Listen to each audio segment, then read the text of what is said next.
Pero cuando venga el Consolador, a quien yo os enviaré del Padre, el Espíritu de verdad, el cual procede del Padre, Él dará testimonio acerca de mí.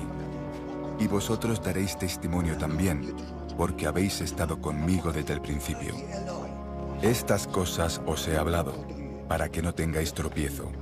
Os expulsarán de las sinagogas, y aún viene la hora cuando cualquiera que os mate pensará que rinde servicio a Dios.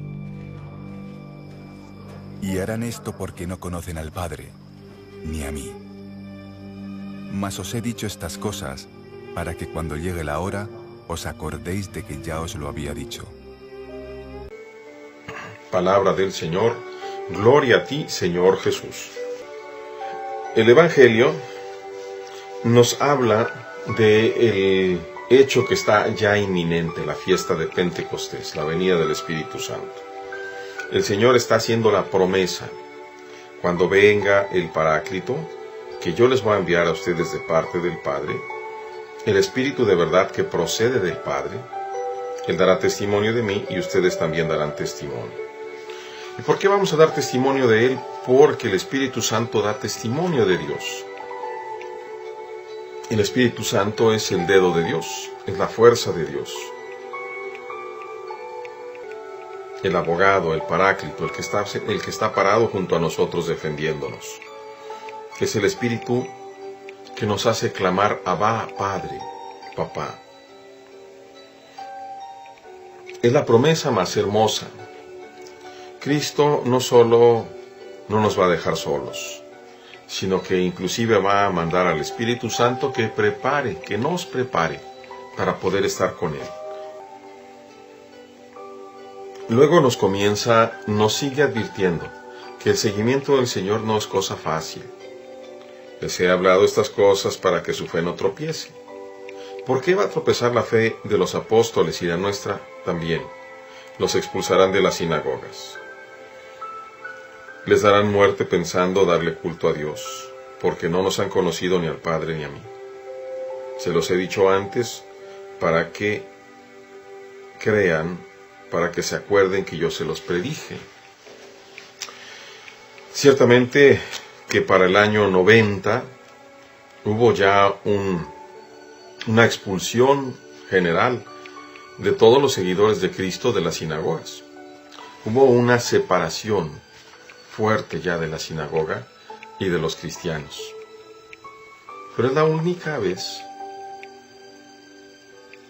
cualquier pastor, y me refiero a cualquier pastor ordenado o no ordenado, cualquiera de esos pastores, que debería ser un buen pastor, que se dedica por el contrario a apacentarse a sí mismo, a llenarse el vientre de lo que no necesita, es capaz de volver a expulsarnos de esa sinagoga. Qué tristeza cuando escuchamos a tantos presbíteros correr literalmente a las mujeres y hombres que desafortunadamente se han divorciado y vuelto a casar. ¿Y quién eres tú para poder decirle a aquella persona que Dios ya no le ama? ¿Acaso lo crees en verdad? ¿Que Dios ya no ama a aquella persona que está en pecado? Entonces habría que reclamarle al Cristo por qué entró a la casa de Mateo, es decir, de Leví. ¿Por qué entró a la casa de Simón, el fariseo? ¿Por qué se permitió que lo tocara la mujer pública? ¿Por qué no fue el primero en tirar la piedra a la adúltera? Se malentiende esa potestad que no se nos ha dado para juzgar y condenar. El propio Señor dice, yo no te condeno, vete y no peques más. El que no conoce ni al Padre ni al Hijo, por más que haya estudiado 10 o 15 años o 20 años y sea un doctor con estudios de teología, si no conoce el amor del Padre ni del Hijo, volverá a hacer aún hoy esta situación de correr a los hijos de Dios, de la congregación.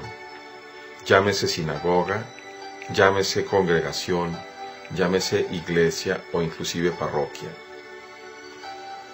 carga grandísima, como dice el propio Señor. Más le valía que le hubieran amarrado una piedra de molino en el cuello y lo hubieran tirado al lago antes de hacer ese escándalo. El Señor nos dice esto para que nuestra fe no tropiece.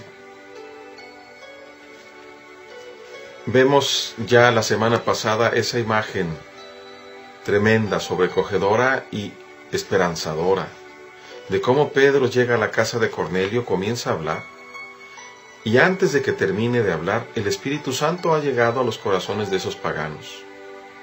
Y Pedro, que es un verdadero servidor del Señor, que entiende su humildad y su persona, dice: ¿quién soy yo para negarle el agua del bautismo a estos que ya el Señor ha bautizado con su Espíritu? Él entiende esa parte. Tenemos nosotros que preservar ciertamente el depósito de la fe que hemos recibido. Mas no hay manera que en aras de ese depósito de la fe nosotros condenemos a nuestros hermanos. Santiago también nos lo dice: ¿quién eres tú para juzgar? Si juzgas a otro, ya no eres juez, sino legislador. Y dice: y uno solo es el legislador, es Dios. Tengamos pues mucho cuidado con eso. Y sepamos que las persecuciones estarán a la orden del día.